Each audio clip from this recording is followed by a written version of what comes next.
Welcome back, ladies and gentlemen, to part 3 of a 4-part program that we're having tonight with our honored guest, Ms. Shirlmora James. Cheryl, when we left off, we were kind of talking about the party, this new party, this new concept, and what's going on. How's it taking? How are people within the United States reacting to it? Are you getting positive feedback? Are you like? I note that on the Facebook, Dee Blake, she goes here, she goes there. She's getting people out to vote, you know, and she's keeps us really up to date on the races and how we're doing and stuff. Could you tell me what kind of an impact you're having nationally? Nationally, we have our fingers in a lot of different places. Right now, Dee Dee's preparing to go down to El Paso, Texas.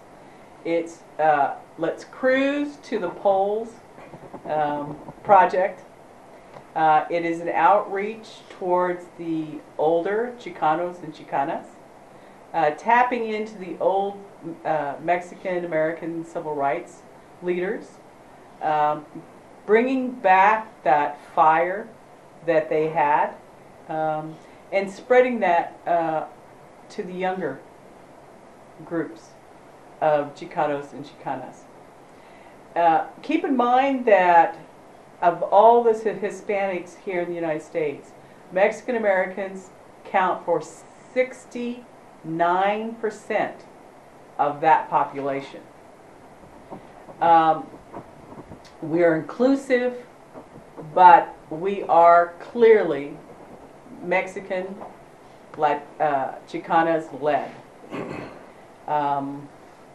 In addition to that, we have been assisting the Kansas Tequila Party and the wonderful things that are developing there. Chris Kobach, the Secretary of State, looks like he may in fact lose his position. He's been using his position to suppress voters in Kansas.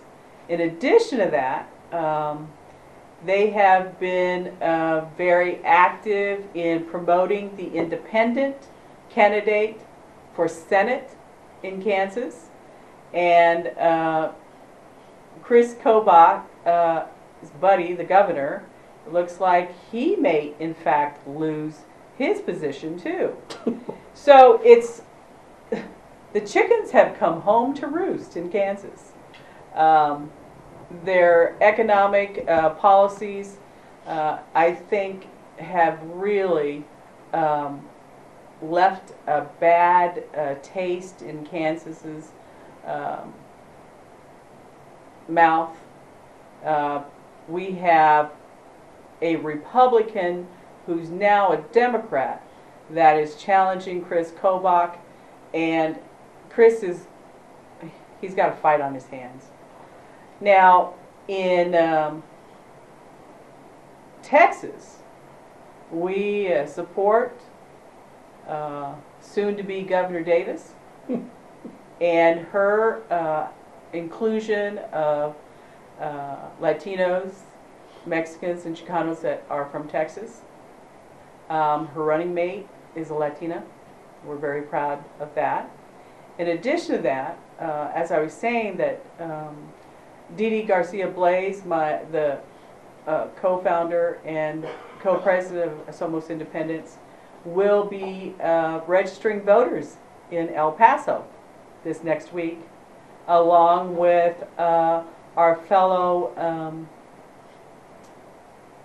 members, Al Moses, who is an artist, a Latino artist from Arizona. He has joined in. He is absolutely a fantastic artist. I had the opportunity to meet him in Santa Fe, New Mexico last year. In addition to that, we have a brother in Los Angeles, California. He's also an immigration and criminal attorney. He has been keeping California informed of us and keeping us informed of who we need to promote in California. That's just a few things that we're doing on a national basis.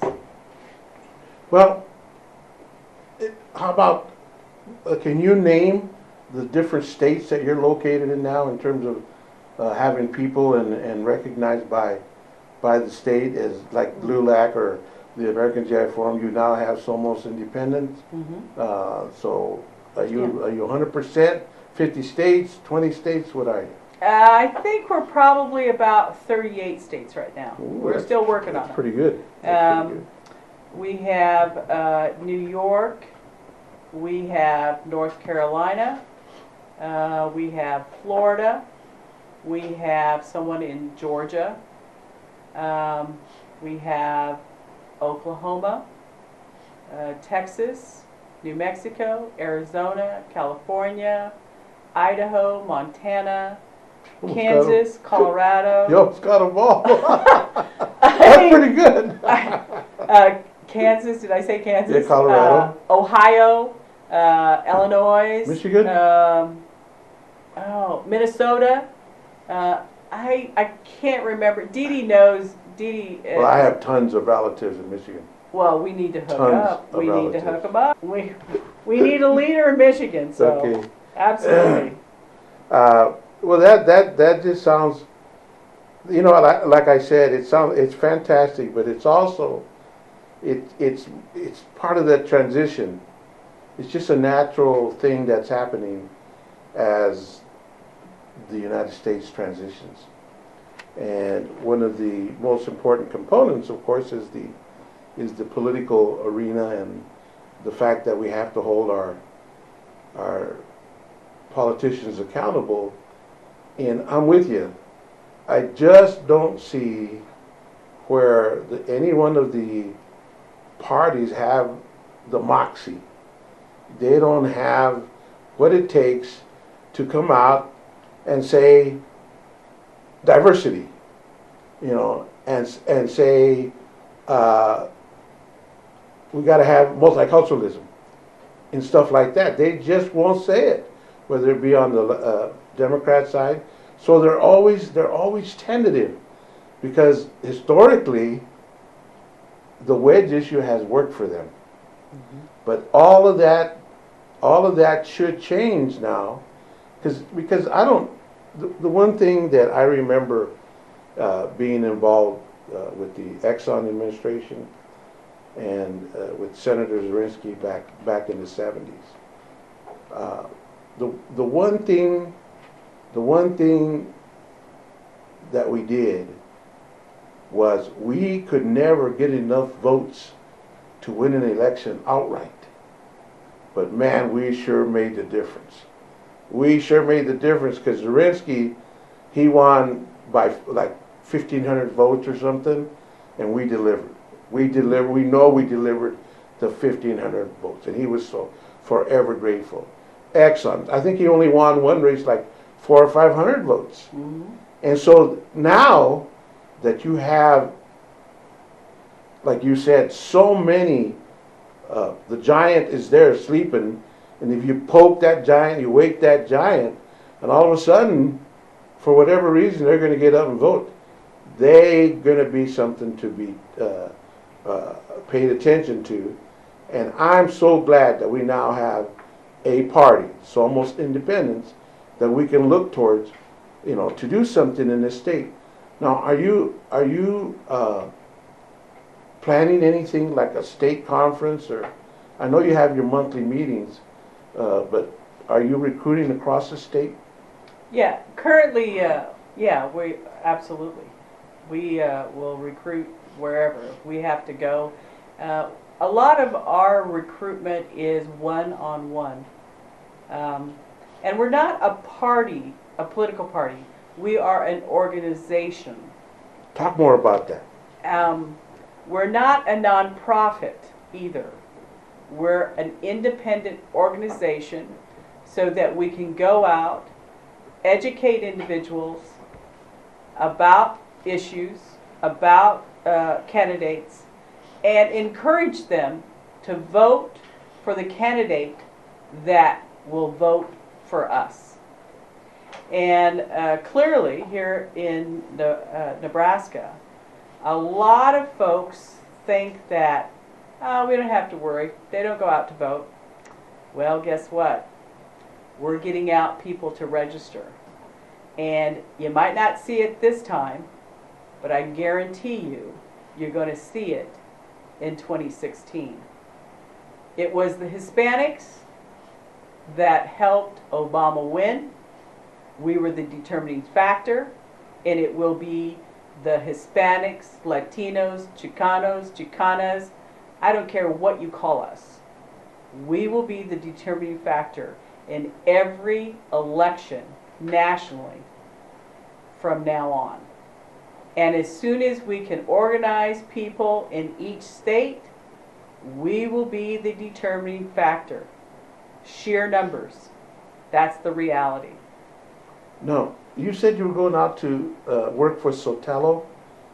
Now, what does he represent to you, just as an individual? Sotelo is a young Chicano out there from Lexington, Nebraska, who's running for state senator out of that district. Mm-hmm. And I've read his resume. I've talked to him on the phone, and he's a very impressive young man.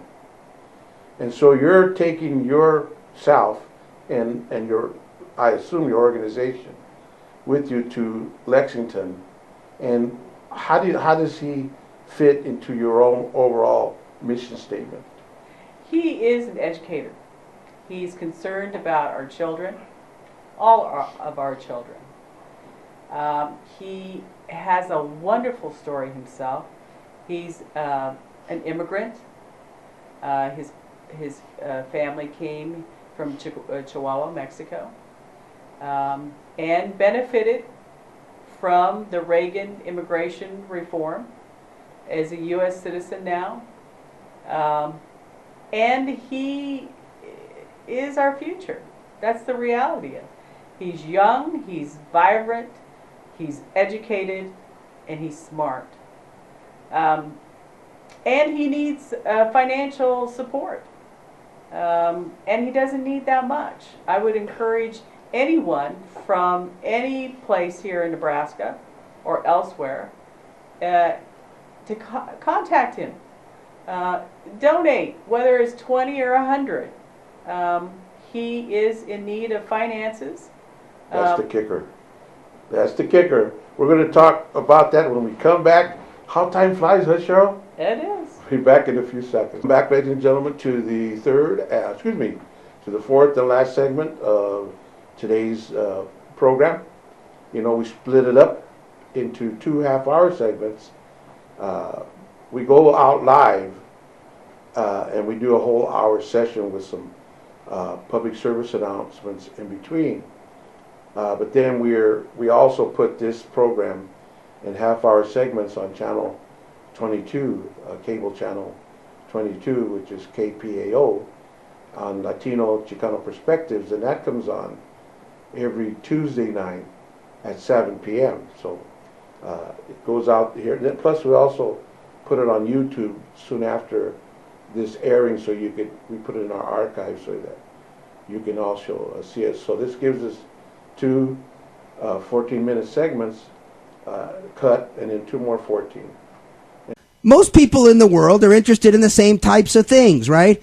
They want to pursue their own happiness, they want to make money, they want to have kids, and they want their kids to do better than they did, right? They want their kids to have good clothes, they want them to be well educated, they want them to be well fed, they want them to have a good time on their first date, have a nice car, and have a good life. And you could go anywhere in the world, and that's the case. I already know the people who are coming to this country. They want to pursue the American dream, so what's the big deal?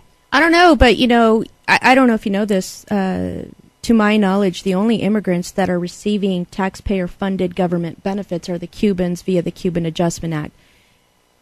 Once they step foot on our land, they're able to receive benefits for at least 1 year. Some get them between 3 and 7 years. Yeah, I mean, Mexico, according to the Corrupt Index Perception Score, Mexico's considered more corrupt than Cuba. So why do Cubans get preferential treatment than the other immigrants? I know it. Why should anybody get preferential treatment over anybody? Why people should? What would be wrong? Let me ask you this, Dee Dee.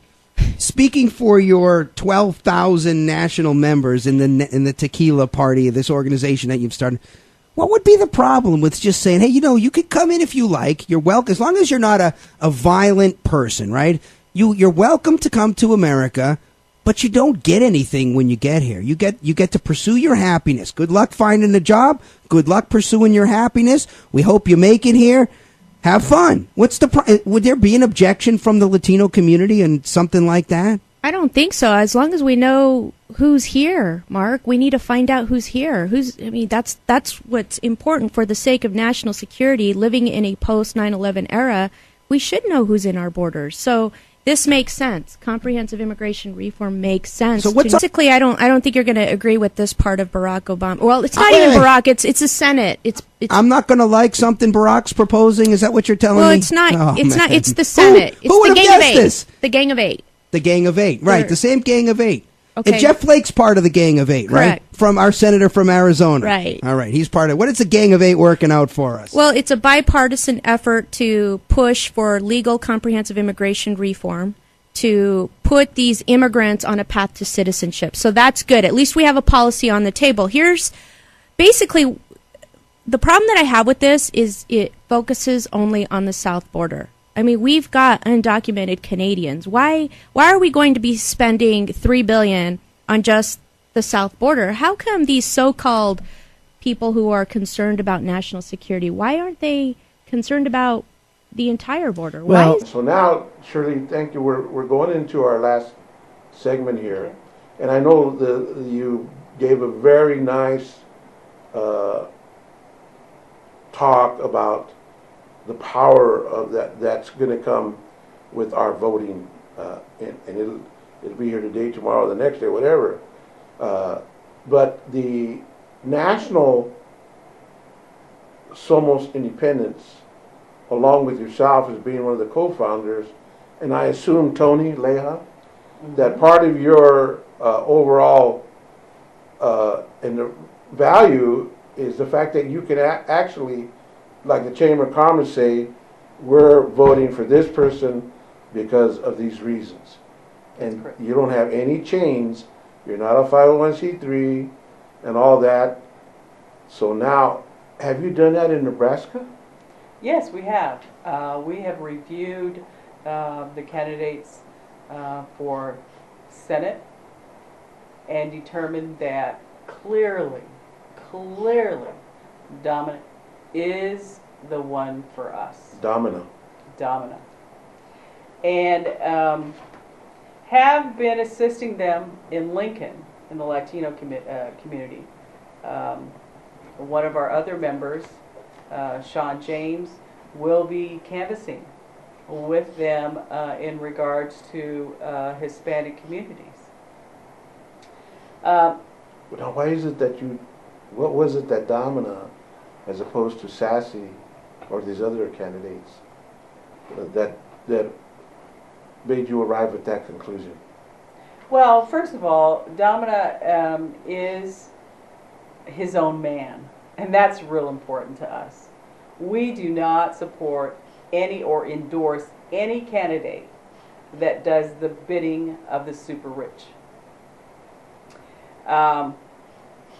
Domina is absolutely on top of the issues, knows what's going on nationally and internationally, and he believes in keeping families together. That's good enough for us. And you also, have you made a choice on the gubernatorial candidacies? Oh, yes, clearly. Have you had an opportunity to see Ricketts' poor excuse for why you should vote for me? I've seen some of them, but oh my God. The immigrants are going to get us. I couldn't believe it. They're coming. They're coming, and they're coming for you. Watch out. Because, of course we're a border state, so we really have to worry about that. Well, that's it. I mean, it's so classical that we're one of the reddest of the red states. But we're so close to becoming a purple state. Scares them. It scares them, and so, like you've stated and I've stated before, that xenophobia and nativism is one of the problems that you have when you believe that that this is your country and that all other people are foreign and you should like Kolbash, you should be wary of them, otherwise they're going to take over your country. That is the most racist. That is the most patronizing, idiotic statement that I've ever heard anybody use in the face of our Constitution, in the face of our immigrant nation. But it works. It works for people in Nebraska who are xenophobics and nativism and who eat that stuff up. Yeah, they eat it up. They're a dying breed. I mean, that's the reality. If you talk to the young, white, college-educated students, the majority of them from small towns in Nebraska don't believe that. However, we had a governor who used the beating horse, the whipping horse, immigrants as his whipping horse, and beat Osborne, believe it or not. That is only going to be, people are tired of that. People are tired of the just decisiveness, the hate, the wedge issues. It's so critical, Cheryl, because in the face of the reality, which is that we have a burgeoning South Omaha community. We have 100,000 quote-unquote Latinos. It's exploding economically. I know there's still, abuse and disenfranchisement, but as the generations continue forward and assimilation, in the face of all of that, we still have people that wonder why there's 200,000 Latinos or Chicanos in the state of Nebraska, and the reason it makes them so powerful is the fact that so many registered voters who are eligible to vote don't vote, and you have this much of a percentage of the actual voters determine the future and who gets to make the policies in Congress. And so I'm saying that your strategy to get people out to vote, irrespective of their background, based on something that's honest philosophy, something where you care about people, you care about our state, is Renaissance. It's wonderful. And I think you're right. I think that the majority of the state doesn't reflect the Tea Party minority. Right. But as long as we keep letting them beat our heads at the poll, it's going to happen. So that's why you're just a breath of fresh air. The reality is, we are the solution to our own problem. And the way to resolve that problem, solve the problem, is to get registered to vote. If you're registered to vote, then get out there, find out what issues each candidate is writing on, and if those issues are beneficial for your family. Now, clearly, Hasselbrook is a friend of the Latino, and Ricketts is the friend of the billionaires. He voted to get tax cuts or lobbied to get tax cuts for the rich and himself and his own companies, but yet wants to put more taxes on the middle class. Wait a minute. I have yet to see anything on any of his ads that really explain who he is and what he's about. He does not reflect Nebraska values. Hasselbrook reflects Nebraskan values. And you're going to be out in Lexington when? Tuesday. This next Tuesday? Yes, for a rally for that young man Okay. that's running for legislature out of Lexington.